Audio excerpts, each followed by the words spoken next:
বাবার হাতটা ধরতে চাই। বাবা এখন দেখতে কেমন এটা আমরা কেউ এখন জানি না।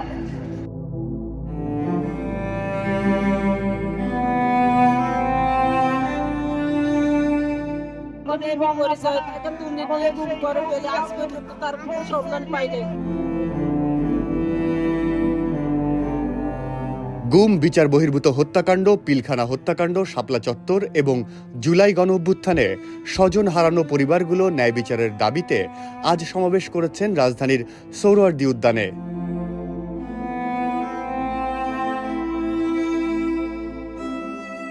আমাদের যে আত্মনাদ, আমাদের যে কষ্ট, এই কষ্টের জায়গা থেকে আপনাদের কাছে বিশেষ করে হাত জোর করে অনুরোধ করছি, আমাদের এই জায়গা থেকে আমাদের যে অঙ্গহানিগুলো হয়েছে, আমাদের মা বোনদের উপরে যে অত্যাচার নিপীড়নগুলো করেছে, সঠিক বিচার করুন।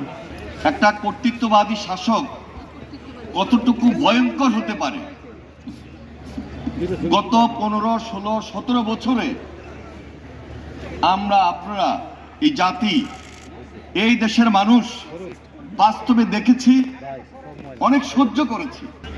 এই 15, 16 বছরেই কিন্তু আওয়ামী লীগের ভয়ঙ্কর রাজনীতি শুধু ছিল না, স্বাধীনতার পরে 72, 75 এই যে ধারাবাহিক দিনগুলো ছিল, তখনও তারা ফ্যাসিবাদী শাসক ছিল। মায়ের ডাক আয়োজিত এই সমাবেশে অংশ নিয়েছেন নিহতদের পরিবারের সদস্য, জাতিসংঘের প্রতিনিধি, স্থানীয় ও আন্তর্জাতিক মানবাধিকার কর্মী এবং বিভিন্ন রাজনৈতিক দল ও সংগঠনের নেতাকর্মীরা উপস্থিত ছিলেন। 5 আগস্ট আমার ছেলেকে আমলিগ বাকশালী সন্ত্রাসী বাহিনীরা গুলি করে মিছিলে মারছে। আমি তার বিচার চাইছি।